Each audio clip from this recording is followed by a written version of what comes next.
Namaste, Namaste. and welcome to our continuing series on Savitri. Savitri is the message with our beloved Dr. Alok Pandey. Namaste. Sir. Today we enter a very, very extraordinary passage, and I have to read from the beginning of the line because it is so powerful. In the beginning is prepared the close. This strange, irrational product of the Maya, this compromise between the beast and God, is not the crown of thy miraculous world. I know there shall inform the inconscient cells, at one with nature, and at height with heaven, a spirit vast as the containing sky, and swept with ecstasy from invisible founts, a God come down, and greater by the fall. I'll move on a little bit. A giant dance of Shiva tore the past. There was a thunder as of worlds that fall. Earth was o'errun with fire, and the roar of death, clamoring to slay a world his hunger had made. There was a clangor of destruction's wings. The Titan's battle cry was in my ears. Alarm and rumor shook the armored night. I saw the omnipotent's flaming pioneers over the heavenly verge which turns towards life, come crowding down the amber stairs of birth, forerunners of a divine multitude. Out of the paths of the morning star they came into the little room of mortal life. I saw them cross the twilight of an age, the sun-eyed children of a marvelous dawn, the great creators with wide brows of calm, the massive barrier breakers of the world, and wrestlers with destiny in her lists of will, the laborers in the quarries of the gods, the messengers of the incommunicable, the architects of immortality. I think one of the key messages of Sri Aurobindo is that man is a transitional being. It is implicit in the logic of creation, whichever way we look at it. If we look at it from the spiritual perspective, that there is the divine presence in matter, and creation is an act of the divine extending himself, manifesting himself. If we take that viewpoint, then it will be absurd to believe that his creativity ends with man. Truly, if such is the final product, then one would wonder the original creativity of the creator. And if you take the purely materialist point of view, that there is no God, you'll have to still admit that there is an evolutionary impulsion in nature. Doesn't matter what we call it. And strangely, this impulsion is leading the little dust to go right up to man. So that impulsion, doesn't matter what we call it, which has carried creation right up to man, will stop with man, is almost, it's Imbecilic. Imbecilic. It is bound to carry on further. Now, only thing is that when we use the word that it is material, then whether the next creation will be titanic or godlike, that can be debated. Because if we take the viewpoint of the typical material science, that it is a survival of the fittest, then it may take one route. But actually, if you look at nature closely, it's very interesting that it is survival of the fittest in the sense, who is the fittest? Fittest is not the brute and the strongest. So now if you see the curve of evolution, it is going towards soft powers. If brute and strongest were the fittest, then, and if it was just a question of fittest surviving, then there was no need for virus to go further. I mean, virus can still fall a man. But this was Nietzsche's position, Yeah. that this Titan Sri Aurobindo speaks of was the aggrandized human being. Yes. So that's how Nietzsche saw the coming of the next species.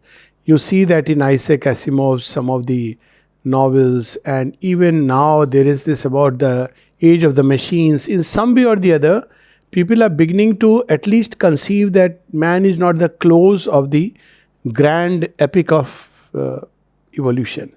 Can anyone disagree? Yeah, that's it. Can anyone disagree?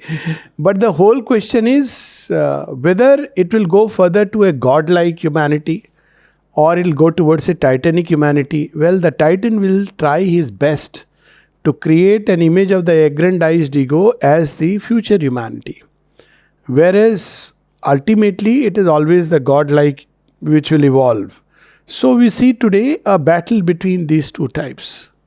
Always these two types have been there, but the Titan trying to, on one side, fill this world with horror and dismay, despair, doubts, or sometimes create an imitation of the Godhead it denies. So I have seen people once in one of the prestigious premier institutes of India. I was called for a talk on guest lecture on evolution, but from a biological point of view. So after the talk, they said, Dr. Saab, what you are saying is true. I can see that evolution is bound to take place, but what he told next was horrifying. He said, already we are having organ transplants and all this. So very soon we will be able to really have immortal bodies. Bionic man. Bionic man. Now this is what the Titan, what does he do? It fabricates something which looks like yes, this is the Superman. But even Hitler spoke of Superman. But the Superman that Sri Aurobindo speaks about is a benevolent being, full of compassion. And the mother pointed it in one of her, after one of her experiences where she was hit very badly by these forces, adverse forces, and she fell so sick that it was like on the deathbed, 1962. And she says the battle is going on in the body. And after some time, finally she says, well, the deed is done. And then she says, who were the beings who were trying to wage the entire war against her? She says, there is a group of beings who have taken something of what Sri Aurobindo has written, and they have tried to turn it into a typical religious teaching, wherein you have this idea of punishing somebody who, is not on the path and things like that. Typical religion. Which religions we know very well. So I have been told don't talk too much about religions which are aggressive and they aggrandize God's image into a stern judge and they are killing those who are non-believers. I am not going to speak anything more. I don't think you have to say anymore. But there will be an attempt to do something similar with Sri Aurobindo's teaching because the force is the same. If you look at the same force has always marred God's work.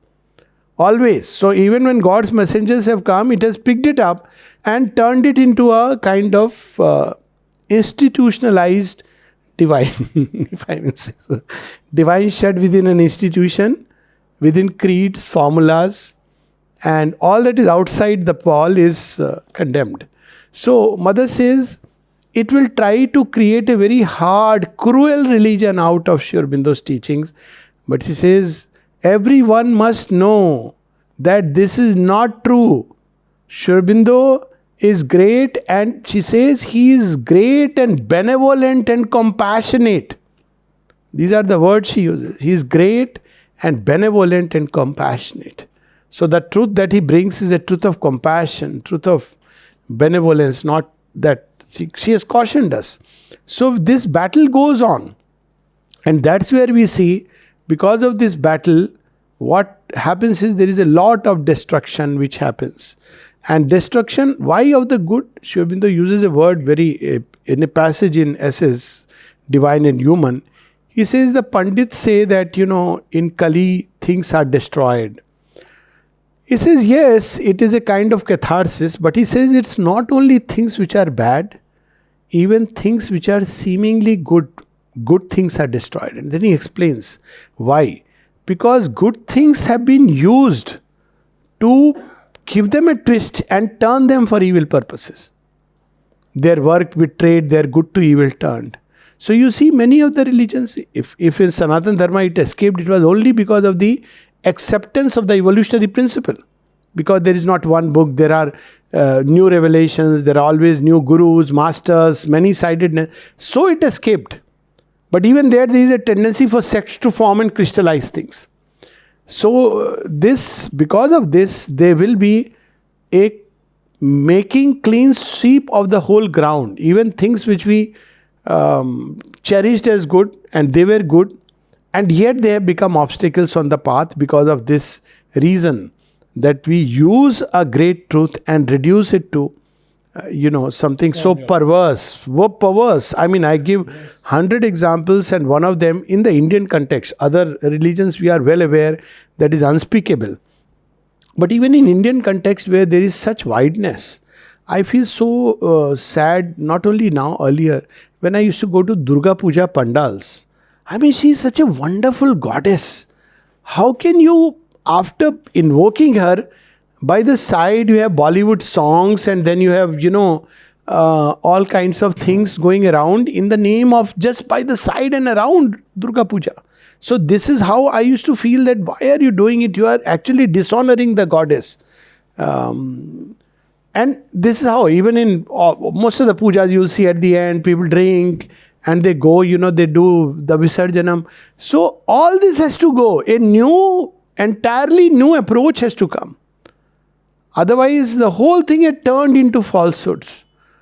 It's 100 examples I could give. I mean, the recent one, people do this, there is a fasting done in India called Karwa Chauth. Whoever started it is somewhere, somebody is mentioned. That if a woman fasts, her husband will live long on a particular day. Now the paradox is, the woman is fasting, apparently for a husband, but her mind is on someone else. I mean, these are facts of, and nothing wrong with that. But the whole thing is, look at the facade. Look at the falsehood that goes on.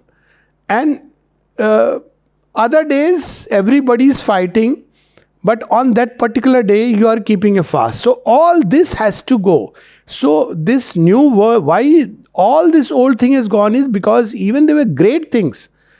The fundamental truths will always remain. That, ekame vidvityam, there is one without a second. These truths will remain. The truth of the divine reality, the truth of divine compassion, grace, intervention of God, these things will remain. But the forms are going to go, because these forms have become, hubs of all that is dark. A religion as great as Sikhism, which Sri Aurobindo said was the first attempt to form a spiritualized society. But I have been in, Patiala during the heydays of Operation Blue Star and next to that. Can you imagine such high truths were reduced to a hub where terrorists were actually hiding? And you can't do anything because, they are taking shelter inside a Gurudwara. So that's the time they had to storm. So naturally, because people started using God for unspeakable things. So all the outer forms and formulas, some of them are very good, but they are going to go completely. But what is going to come, that's what this passage reveals to us. So what is going to go? But this is something very interesting. This line, yesterday we were speaking about it. In the beginning is prepared the close, and I often quote this, to the traditional people who say, but where is it written that there will be a divine creation, it's all Maya. So I asked them why the impulse to creation started. So they quote from the scripture, Ekoham Bahushyam. I said, what does it mean? The divine said, I am one, but I will become many. So many means what? Many divine beings, not just many human beings. So it is very evident that in the beginning is prepared the close.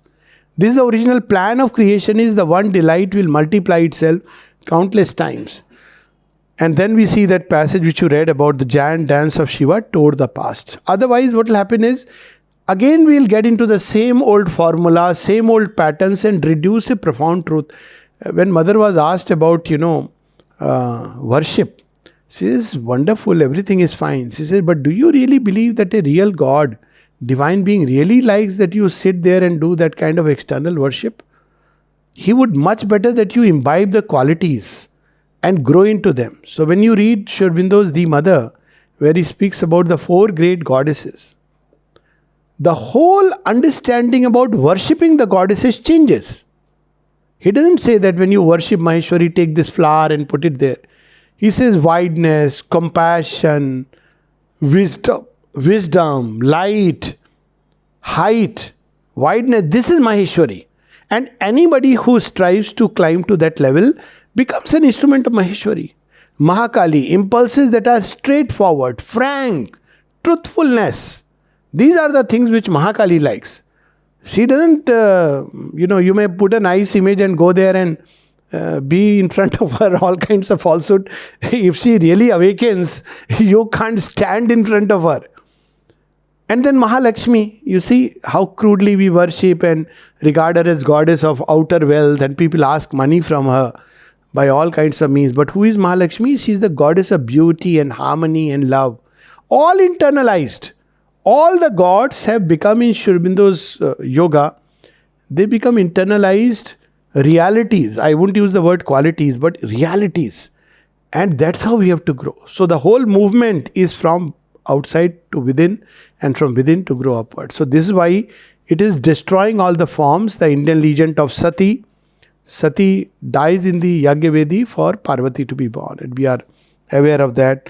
What happened to Mr. Daksh, whatever his surname was, when people tried to revive him because Shiva has cut him.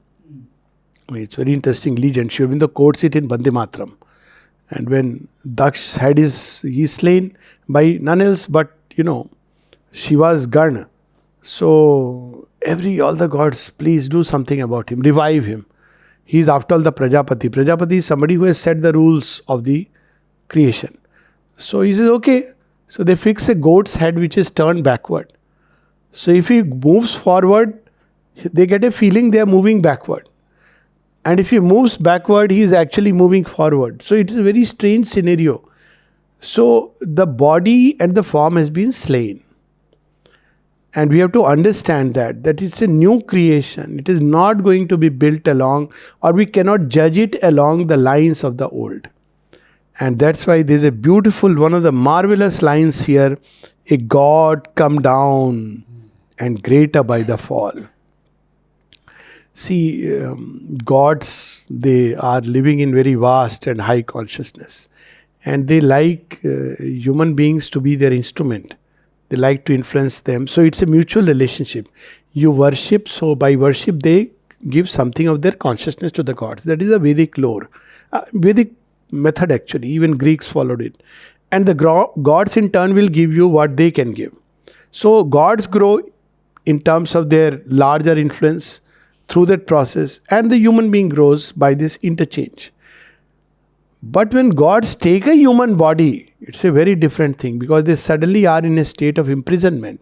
Yet, because of contact with the human psychic substance, they can evolve further. So a god come down and greater by the fall, and this is a story of Bhishma.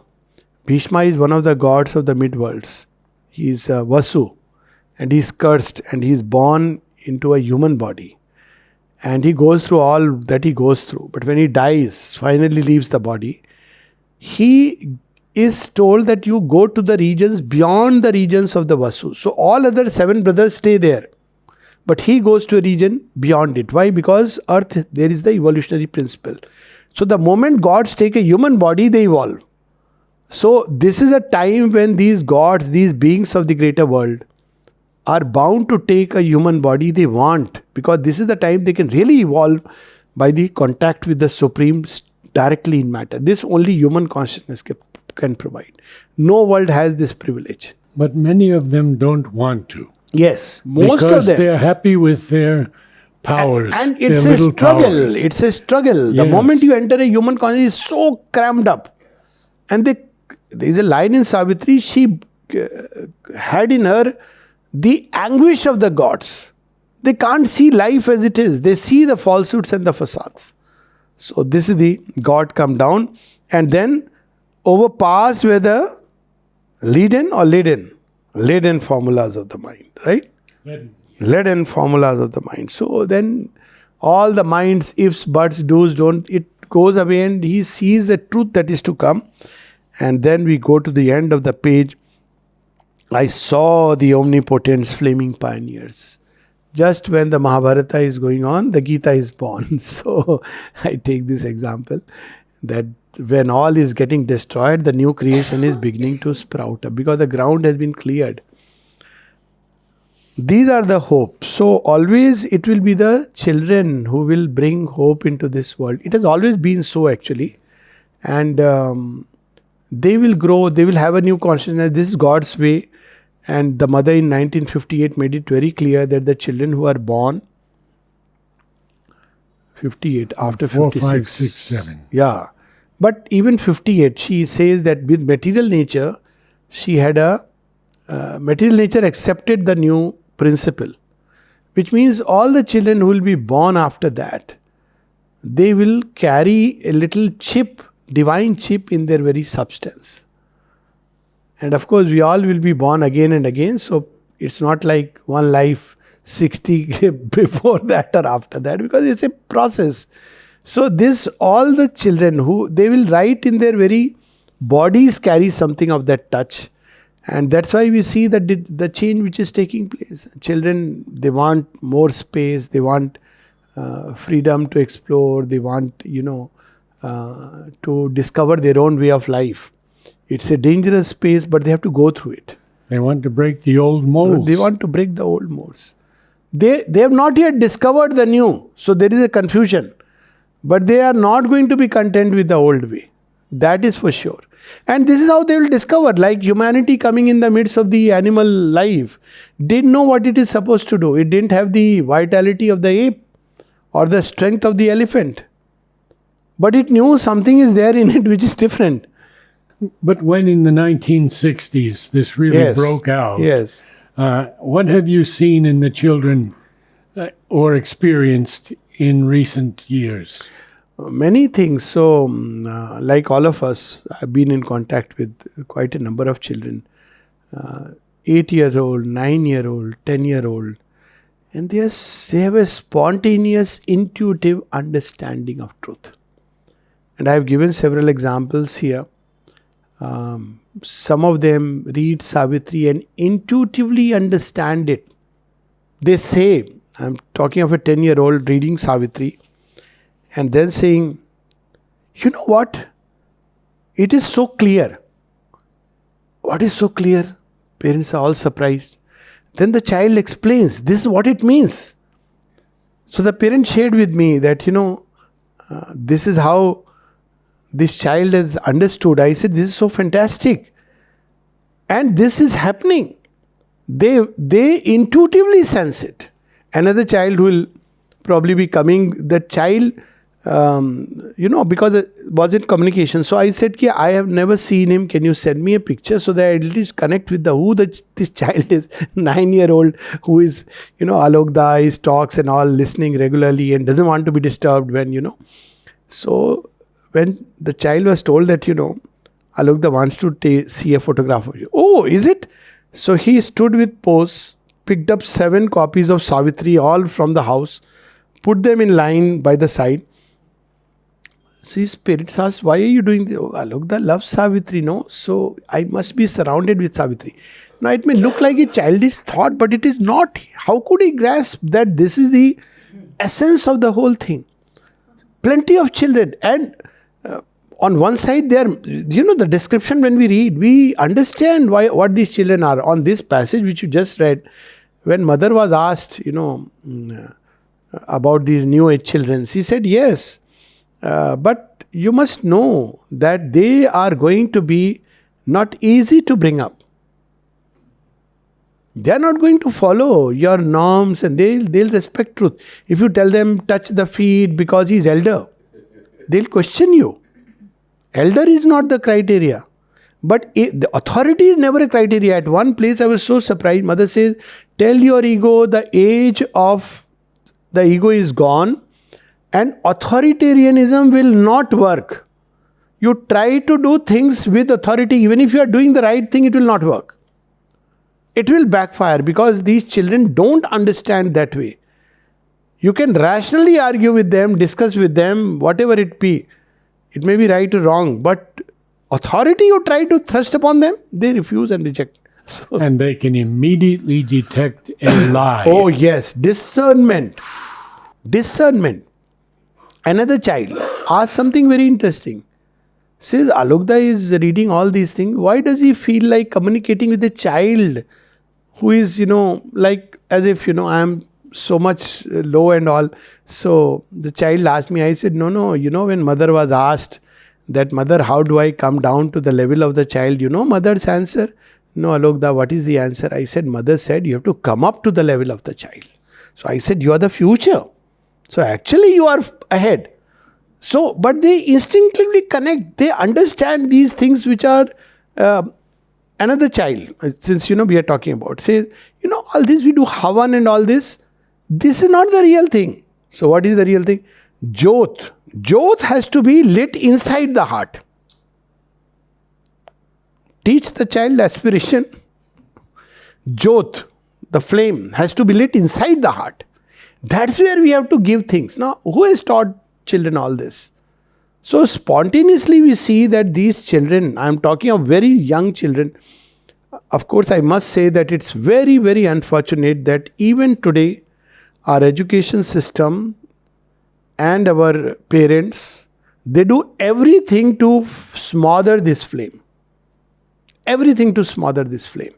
Still, some break free. The pioneers who break free and search for the promised land. So, but they do everything to, no, all this is not, think about practical thing. Right now you think about career, this, that. So they respect whatever it be, parents, teachers, so their mind gets. But eventually they are going to grow in number. How long can you really stop this new consciousness? So we have these forerunners of a divine multitude. This is the divine family which is going to increase upon earth. Out of the paths of the morning star they came into the little room of mortal life. It's interesting, Sri Aurobindo is using the word morning star. Oh, yes. So the star which is still there when the daytime, when the light is shown, and they are the ones who are their witness. Otherwise, night you have these guides and pointers, but they vanish when the day breaks. But there are stars who shine even in the morning. Of course, the morning star has different mystic connotations. I saw them cross the twilight of an age. This is what we are going through. That's why the confusion. The twilight of an age. So we don't know the new way, but we don't want the old way. We'll figure out. Mother has said that the Superman will find the law of his being intuitively. It's like how man found. So Superman is the mentor and guide. It will eventually take us to, and during that phase we will see confusion, we'll see experimentation, but we use the word confusion because it doesn't conform to the old order. But it's the new order in the making. We will also see the dark forces trying to hold on. Yes, they will try to, bring back things and, to go back to an old pattern. But it's like a lost battle. The sun-eyed children of a marvelous dawn, the great creators with wide brows of calm, the massive barrier breakers of the world. No limits. You give them limits only so that they feel the urge to break it. If you want children not to break a rule, don't give them too many rules. Depending on the age, you may give a rule or two which is meant for their safety. But you give too many rules, they will 100% break it. Because you are bringing out in them the Krishna. Some basic rules of safety you can give. And not too many rules, because they will cross it. People often ask during adolescent, what are the things we should be really careful about? So I tell them there are only two things about which you will be careful. That's based on all the experience of. One, if a child goes into depression and is suicidal, then you have to be very careful. And the second is if the child goes into drugs. All the rest is just nothing but a growing up process. Don't get into, they will go through experimentation, they'll go through things. But these are things because they can be threatening to the life, and there also, more than rules, you have to just understand, talk to them, and then you will tend to understand what they are really going through inside.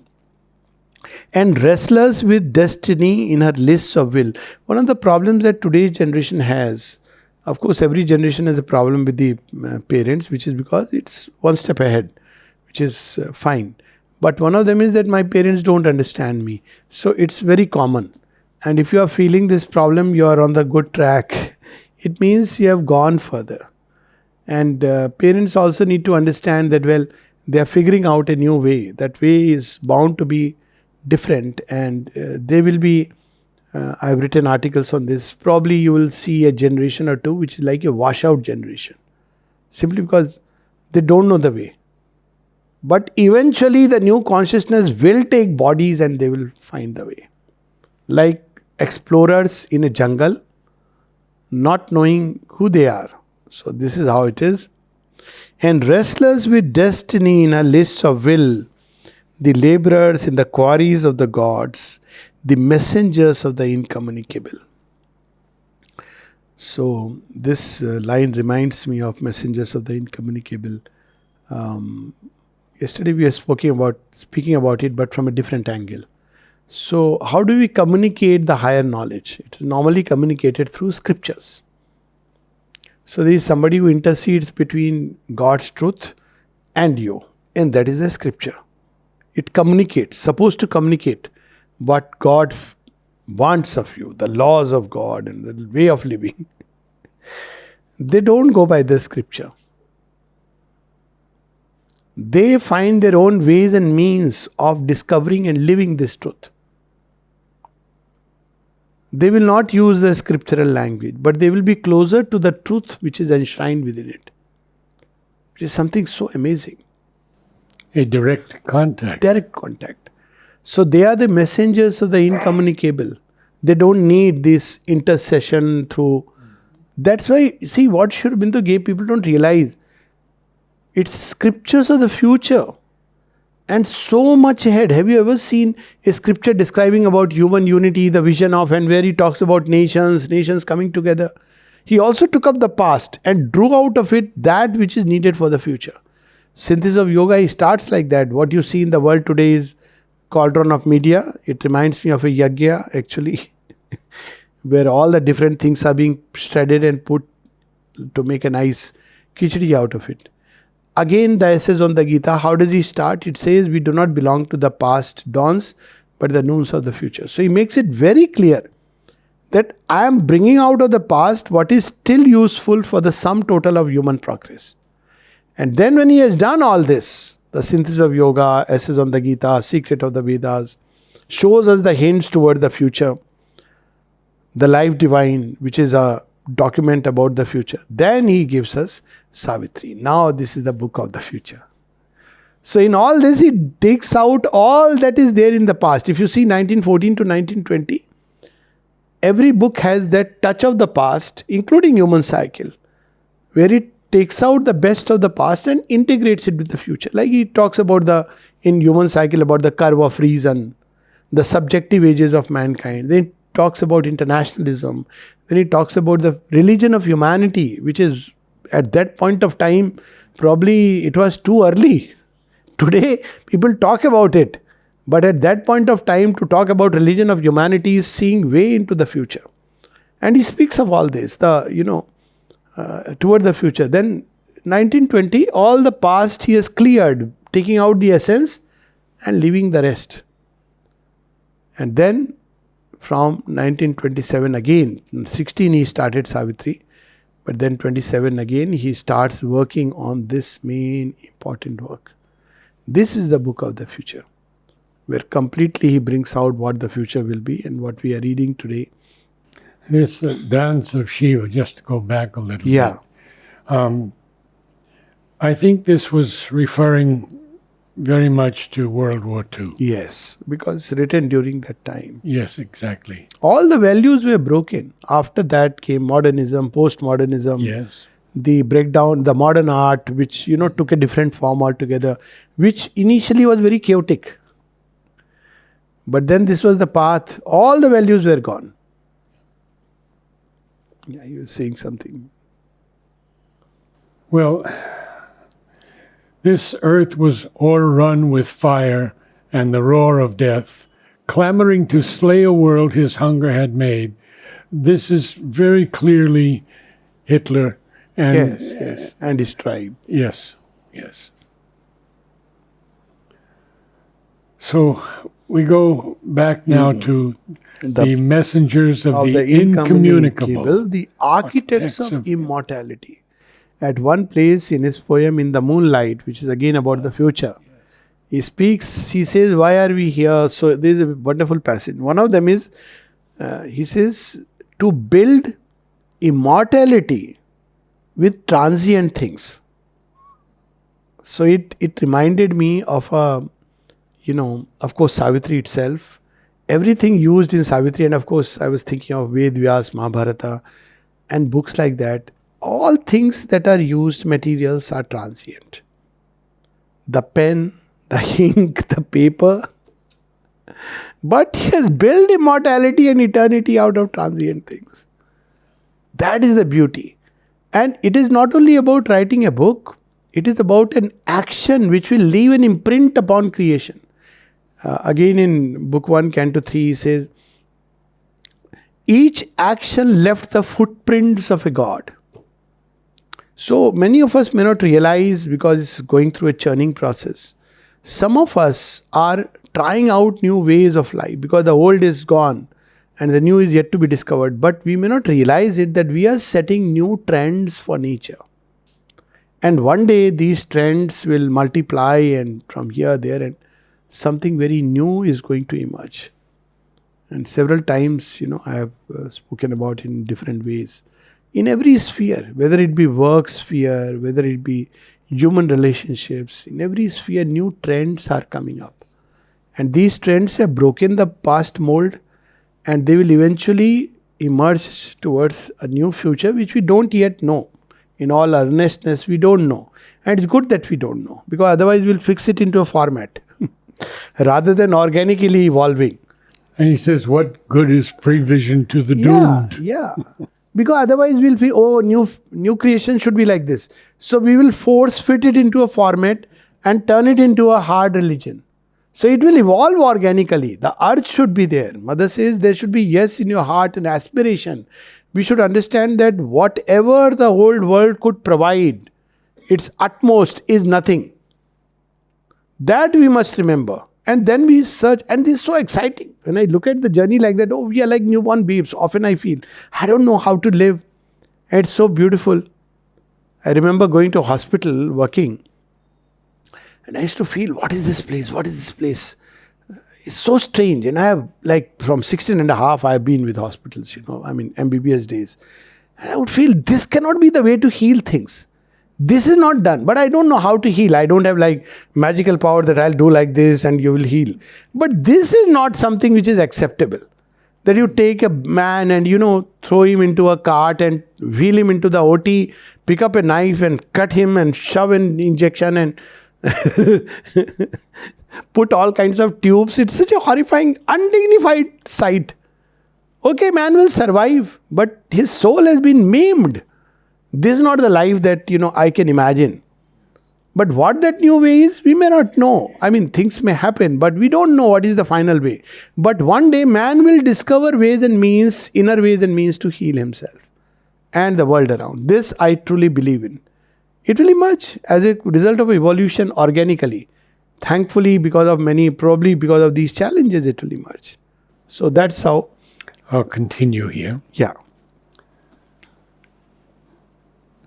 Into the fallen human sphere they came, faces that wore the immortal's glory still, voices that communed still with the thoughts of God, bodies made beautiful by the Spirit's light, carrying the magic word, the mystic fire, carrying the Dionysian cup of joy, approaching eyes of a diviner man, lips chanting an unknown anthem of the soul, feet echoing in the corridors of time. Records of Yoga, Sri Aurobindo writes one of his previsions. And he says, I'm forgetting, does he mention hundreds of beings or thousands or number of beings from the future who want to come here? There are beings who have evolved to an extent where humanity could not hold them anymore. But they don't want to merge themselves. They want to wait. They have waited. Even if you look at the world's evolution from the Vedic days till date, so there must have been beings, at least hundreds of beings who must have evolved to a point where they wanted to come down to take up something further. They would have felt like this, that there is something much greater than this wonderful experience. And while they were waiting, now they know the time has come. That's how the mother has also said. So they came into the fallen human sphere. After some time, she says, there are people who have waited for hundreds of years, thousands of years. Dyuman Bhai, she said he was a Vedic Rishi. So Vedic age, 10,000 years. What was he doing? And some of them she has made very interesting remarks. She said, I can't disappoint Amrita, Pavitra and these people. They have waited for it.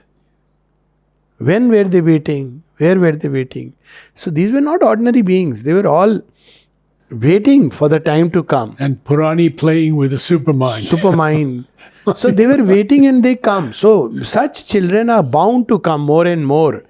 They will enter the human sphere, but with a will to create things anew. And that's why they'll carry the magic word, the word of new creation. Magic word is that power they will bring, the mystic fire.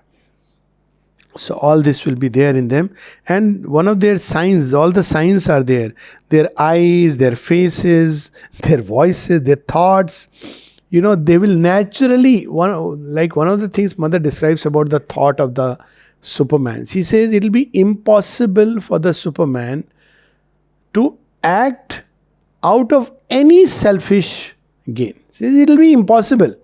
You can't make him, even if you try to say your advantage, this word will not exist in the dictionary of the Superman. He cannot act for any selfish gain. And surely such children are there. Such beings are there. So, thoughts of God.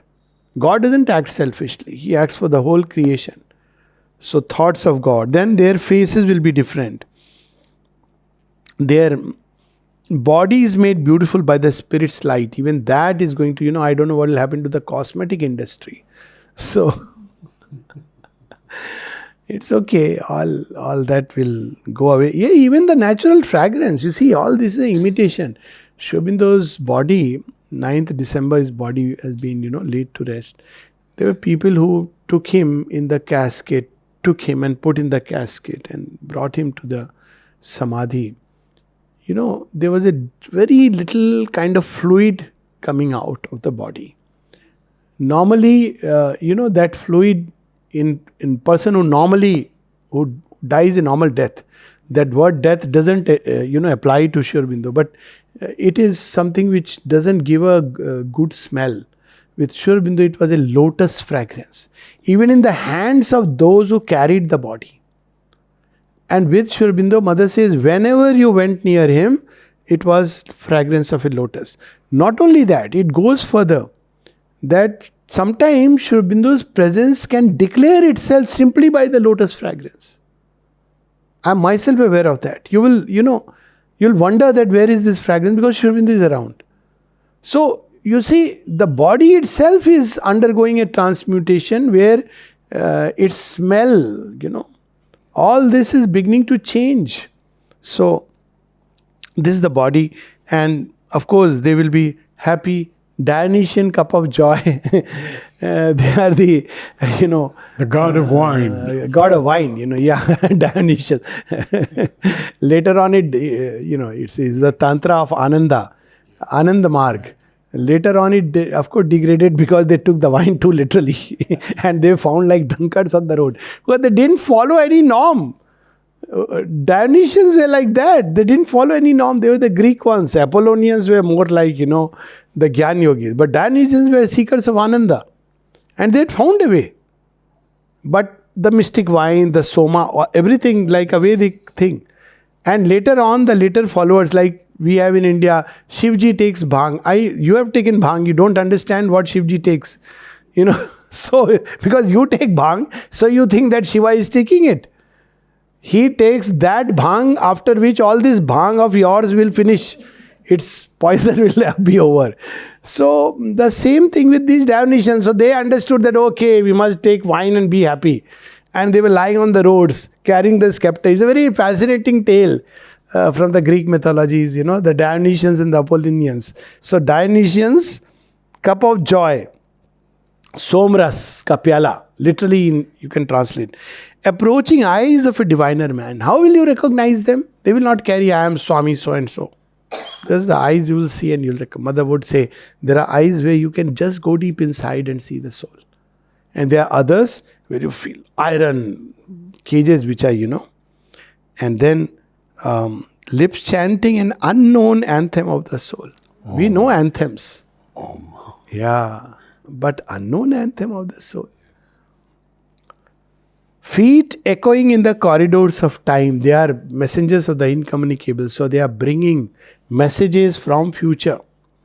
Feet echoing in the corridors of time.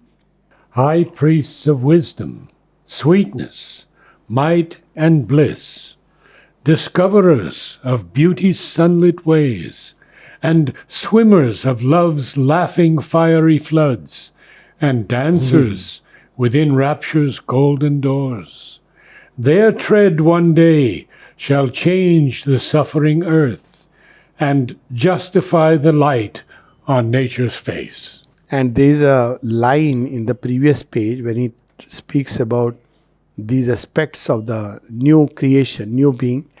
And this line is on page 342, where he speaks about this new being, the executor of the divine attempt, equipped to wear the earthly body of God, communicant and prophet and lover and king. In fact, the passage starts, I'll read just a few lines. In anguish we labor that from us may rise a larger seeing man with a nobler heart. A golden vessel of the incarnate truth. The executor of the divine attempt, equipped to wear the earthly body of God. Just imagine what he is saying. Equipped to wear the earthly body of God, communicant and prophet and lover and king. So it is not about creating a host of sadhus, sannyasis and sant mahatma. It is totally a new creation, a new being with all activities, taking the burden with that light.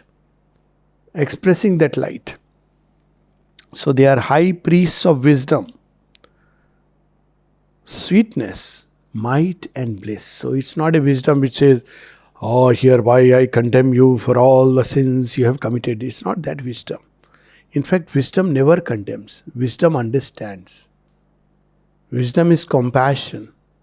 So they are high priests of wisdom, sweetness. So it's not a wisdom divorced from sweetness. Sweetness is, I have been told, Sri Aurobindo's favorite word. Yes. Oh, I'm so happy to hear it. He's used it more than 80 times in Savitri. Yes. Sweetest of the sweet. So beautiful, yes. Sweetness. High priests of wisdom, sweetness, might and bliss. Discoverers of beauty's sunlit ways. They will discover the new way, which is beautiful. They will not like to, our way is, if I like this, here. If I don't like, break it. That division, our way is that. But they will discover beautiful ways harmonious ways. There is a beautiful play of the mother toward the future. What is it about? Even when they separate, look at the beauty and dignity. She puts the hand of her husband, that lady's husband, in the hands of the person whom he loves now. And he says, I understand. I only pray and, tell you that lead your life beautifully and not in the animal way. As for myself, I have understood that only the divine can fulfill my thirst. It is so remarkable. Otherwise, you see what happens in the old kind of life. Either two people will live together and fight every day, including the day of Karwa Chauth. That day maybe they spare each other. Almost every day. Well, or else they will just cut, separate. You go your way, I go my way. But this is something so different. Beauty, sunlit ways. We can't even imagine. For everything. And dancers and swimmers of love's laughing, fiery floods. They are not afraid of love. They know how to swim in it. They are not drowned in it. And dancers within raptures, golden doors. This is so wonderful. Dance is rhythm, all about their way of life. Will be rhythmic, instinct with the rhythms of truth. You can't fix them into a format. It will be instinct with the rhythms of truth, and therefore it will be rapturous. Their tread one day shall change the suffering earth and justify the light on nature's face. So, hope is not with governments, machineries, systems, equipments, inventions, I may add. Hope is with the children who come with a new consciousness. They are the messengers of the incommunicable. Okay, shall we stop? So beautiful. Namaste. Namaste.